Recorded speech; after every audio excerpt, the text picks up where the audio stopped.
Sometimes, guess what? Now I'm going to have a baby. I'm so excited. I'm also a little bit scared. You're supposed to smoke now, and now it's not going to our baby sister who isn't even born yet. I'm sick of smoking. Smokers making us sick. I already know the secondhand smoke is really bad for us. It's right here. But what are harmful do you understand?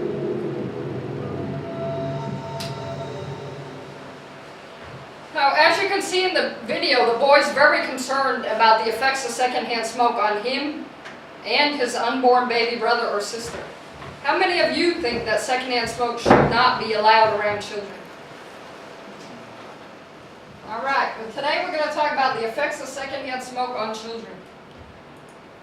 According to the American Cancer Society, secondhand smoke is a mixture of the smoke from the tobacco product itself and the exhaled smoke from the smoker. When a non-smoker inhales secondhand smoke, he or she is exposed to the same toxins and chemicals, including nicotine, as a smoker. Secondhand smoke is also called environmental tobacco smoke, ETS. Secondhand smoke is a serious risk to children. At least 4,000 harmful chemicals have been identified in secondhand smoke, including at least 50 carcinogens. The carcinogen is a cancer-causing agent found in tobacco. Some of the dangerous chemicals include vinyl chloride, which is a highly toxic, flammable compound used to produce polymer. Cadmium is linked to lung and prostate cancer. Benzene is linked to causing leukemia. Arsenic, which we all know, is used in rat poisons. Ethylene oxide, which is a colorless, flammable gas used in sterilization and fumigation. Now, why would we do this to our children? As you can see on the slide, there's 4,000 dangerous chemicals found in cigarette smoke. Now, me as a parent, I certainly would not smoke around my children. So why in society are people still doing it? The reason why it affects children so greatly is because they're still developing. Their lungs are small and they're still growing, and toddlers and infants take shorter breaths than we do, therefore inhaling more cigarette smoke. According to a study done in 2007 by the Office of the Surgeon General, 60% of children ages 3 to 11 are exposed to secondhand smoke every day in their households. Research has shown that children have detectable levels of cotinine in their blood. The way that they test for cotinine is by doing urine samples. Babies and toddlers are at greatest risk. It can cause pneumonia, lower respiratory tract infections, middle ear infections, asthma, and also asthma attacks. Now, in a child that already has asthma, secondhand smoke really triggers asthma attack to come on. Every day it causes children to have to go to the emergency room because of asthma attacks. In a child that doesn't have asthma, secondhand smoke can cause them to have asthma. Babies at risk for sudden infant death syndrome, also known as SIDS.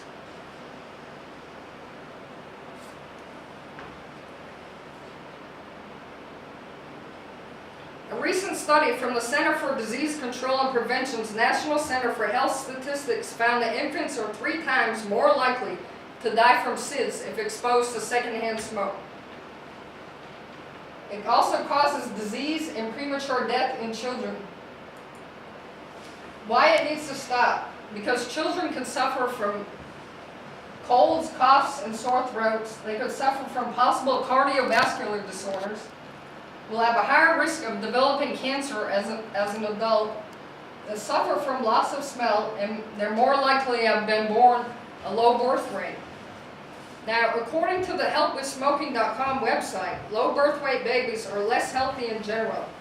They have a weak immune system, bleeding in the brain, blood infections, and possible respiratory distress syndrome. According to the Archives of Pediatrics and Adolescent Medicine, 2,800 annual deaths are caused from low birth weight due to smoking during pregnancy, 2,000 from sudden infant death syndrome, 1,100 from respiratory tract infections, 14 from asthma, and 250 from burns. Now, if that isn't a reason to stop, I don't know what is. Is there a safe level of secondhand smoke? According to the U.S. Surgeon General in 2007, Richard Carmona, he states, there is no safe level when exposed to secondhand smoke. Even breathing in a tiny bit of secondhand smoke is very harmful to your health. The health effects of secondhand smoke exposure are more pervasive than we previously thought, said Carmona, who noted that the original Surgeon General's report on secondhand smoking was issued in 1986. He states, the scientific evidence is now indisputable. Secondhand smoke is not a mere annoyance. It is a serious health hazard that can lead to a disease and premature death in children and non-smoking adults. Psychological effects on children. Children of parents who smoke are twice as likely to take up smoking. Assume that cigarette smoking is an acceptable way to handle stress and boredom. They see you do it all the time. They develop a positive attitude towards smoking, are more tolerant of the unpleasant effects of cigarette smoke, such as odors, stains on their teeth, burns in the carpet or the furniture. Additional psychological effects. It shapes points of your children's IQs. Now, as a parent, I certainly wouldn't want my child's IQ to be lower than what it should be. Even those who are exposed to small amounts of environmental tobacco smoke have slightly lower cognitive abilities. An overlooked issue is lost time. Rarely are the feelings of our children considered. Now, for example, a child could go up to a parent and say, can we go outside and play? And the parent would say in reply, no, give me a few minutes because I'm smoking. Or even they could tell a child to go away. Even worse, a psychological effect that can be put on children is that you can die prematurely from secondhand smoke. This would cause the children to be without a parent or parents, causing memories to be lost for a lifetime. What can be done about secondhand smoke exposure? You can make your car and home smoke-free. You can keep yourself and your children away from places where smoking is allowed. If you smoke, smoke only outside. And additionally, ask your doctor for ways to help stop smoking.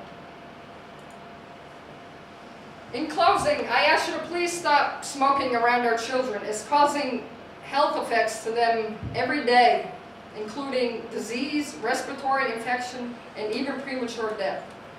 According to Jocelyn Elders, an American pediatrician and public health administrator, she states, this is not a question of the human or civil right to do what you want when you want. No, this is a question of protecting our children from an out-and-out peril. I have some brochures that I'd like you to take with you at the end that talk about secondhand tobacco smoke and the health of your family.